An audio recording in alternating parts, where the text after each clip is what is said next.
लोगों के बीच में घोटाला हुआ, 40,000 करोड़ रुपए का घोटाला हुआ। जब घोटाला हम लोगों ने पकड़ा तो सारी लीज कैंसिल कर दी। लेकिन लीज कैंसिल करने से अपराध कैंसिल नहीं होता। हमने सीबीआई की जांच की मांग करी।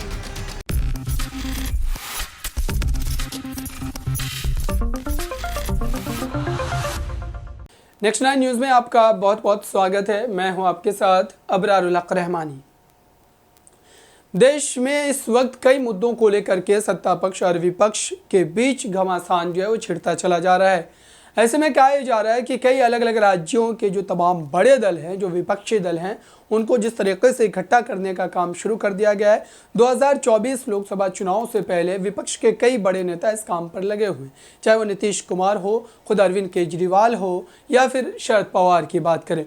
इस समय विपक्ष के जो नेता हैं वो इस बात को बखूबी समझ चुके हैं कि अगर वो अकेले जो है बीजेपी से लड़ना चाहेंगे तो नहीं लड़ पाएंगे। और ये स्थिति बिल्कुल स्पष्ट है कि ईडी और सीबीआई का इस्तेमाल लगातार विपक्षी नेताओं के खिलाफ किया जा रहा है। और इस पूरे मामले में एक जो है चौंकाने वाला आंकड़ा ये है कि ईडी और सीबीआई ने अब तक जो है जितनी भी छापेमारी किए हैं उसमें से 96% में उन्होंने चार्जशीट ही दाखिल नहीं किए, यानी कि राजनीतिक मंशे के तहत या परेशान करने के जो है मंशे से उन्होंने इस तरीके की छापेमारी की। ये आरोप जो है विपक्ष लगातार जो है लगाता आया है सत्ता पक्ष पर।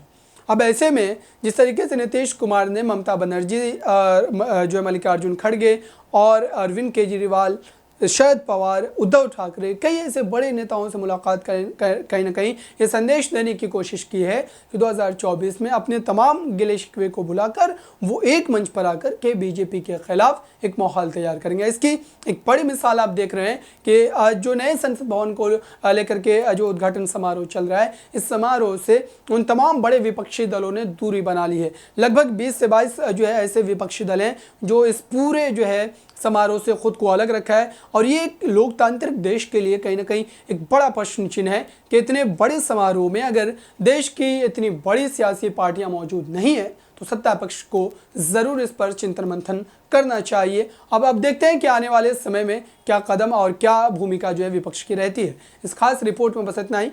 देखते रहिए ताज़ा तरीन खबरों के लिए नेक्स्ट 9 न्यूज़ को। धन्यवाद।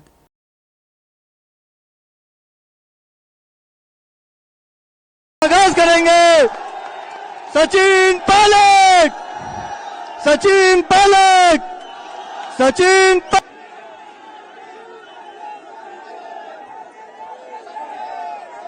शहर जिला कांग्रेस कमेटी के हमारे अध्यक्ष विजय जैन साहब, महेंद्र अलावता जी, हेमंत भाटी जी, रामनारायण जी,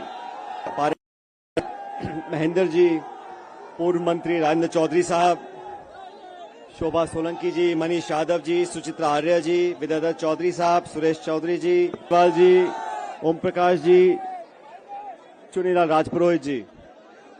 मेरी आवाज पीछे तक आ रही है आप लोगों को?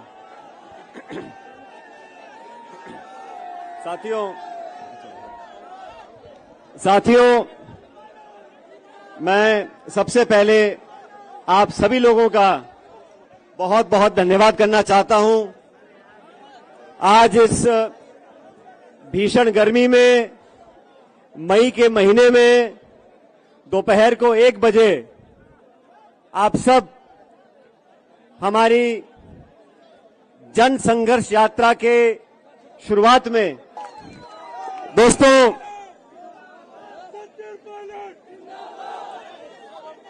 मेरे आदरणीय बुजुर्गों, माताओं, बहनों, नौजवान साथियों, आप सब जानते हैं, भाई आप सब जानते हैं राजनीति में कभी हम सत्ता में होते हैं, कभी विपक्ष में होते हैं। और आप सबने ये भी देखा 2013 में जब चुनाव हुए, हम लोग, हमारी पार्टी, हम सब लोग बुरी तरह हारे। और 2013 से लेकर 2018 तक जो समय था, वो समय हम सबके विपक्ष में रहने का था। हमने विपक्ष में रहकर जो उस समय की मुख्यमंत्री थी वसुंधरा राजे जी, उनके पास इतना बहुमत था जो आजादी से लेकर अब तक इतना बहुमत किसी के पास नहीं रहा। 200 में से 163 विधायक बीजेपी के हुआ करते थे। उन 5 सालों में कांग्रेस पार्टी का अध्यक्ष बनने का सौभाग्य मुझे प्राप्त हुआ। लगातार उस शासन में जो गड़बड़ियां थी उसका पर्दाफाश करने का काम हम लोगों ने किया था। आप सब जानते हो, ये देश, ये प्रदेश इस बात का गवाह है। वसुंधरा जी के कार्यकाल में लगातार भ्रष्टाचार हुआ, खुलेआम हुआ, और वसुंधरा जी को ललकारा हम लोगों ने। हमने चैलेंज दिया, आपके पास बहुमत हो सकता है, आपके पास सत्ता हो सकती है, आपके पास शासन हो सकता है, लेकिन जनता को लूटने का लाइसेंस आपके पास नहीं है। जो आरोप उस समय लगे थे, मैंने आरोप लगाए थे अध्यक्ष होते हुए, हमारी पार्टी के तमाम नेताओं ने आरोप लगाए थे, सम्मानीय अशोक गहलोत साहब ने आरोप लगाए थे। बजरी माफिया, शराब माफिया, जमीन माफिया, लोगों के बीच में घोटाला हुआ। 40,000 करोड़ रुपए का घोटाला हुआ। जब घोटाला हम लोगों ने पकड़ा तो सारी लीज कैंसिल कर दी। लेकिन लीज कैंसिल करने से अपराध कैंसिल नहीं होता। हमने सीबीआई की जांच की मांग करी, सीवीसी की मांग करी, सीएजी की मांग करी। हम लोग दिल्ली गए और हमने मांग रखी थी कितना बड़ा खान घोटाला हुआ, इसकी जांच, उच्च स्तरीय जांच होनी चाहिए। आप सब लोगों ने हमारी बात पर विश्वास किया और राजस्थान में जहां कांग्रेस पार्टी सिमटकर सिर्फ 21 सीटों पर रह गई थी, आप कल्पना करो, हम सत्ता में थे और 20-21 सीटों पर आ गए थे। वो समय मुझे अच्छी तरह याद है। मेरे तमाम साथियों ने, पार्टी कार्यकर्ताओं ने खून पसीना बहाकर कांग्रेस पार्टी को सत्ता में हम लेकर आए। ये आश्वासन दिया जनता को कि सत्ता में आएंगे तो दूध का दूध और पानी का पानी होगा।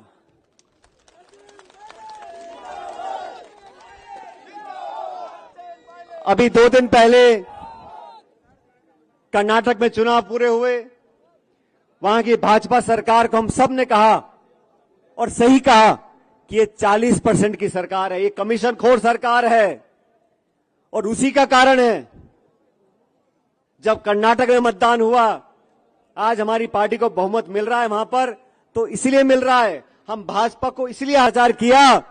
कांग्रेस, हम सब लोग जनता के बीच गए, अपनी बात को रखा, और जनता ने आज मन बनाया कि भाजपा सरकार की विदाई तय करी कर्नाटक के अंदर।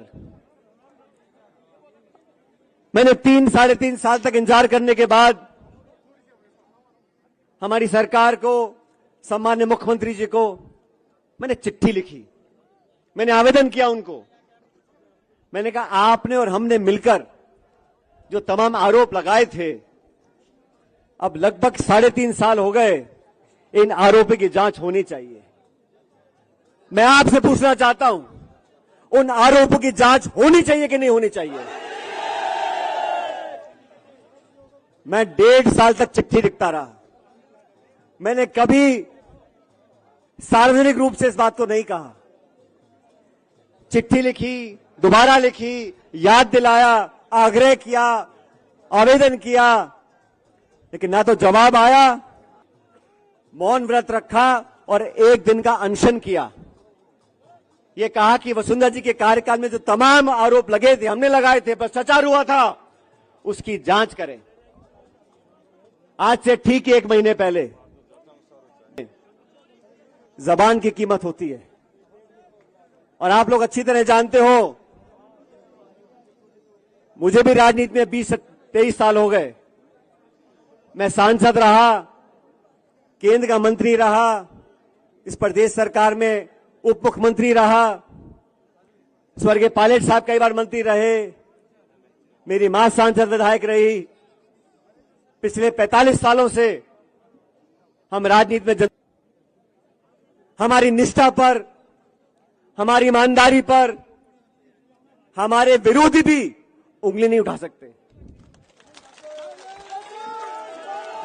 और आप लोग तो अजमेर के नागरिक हो,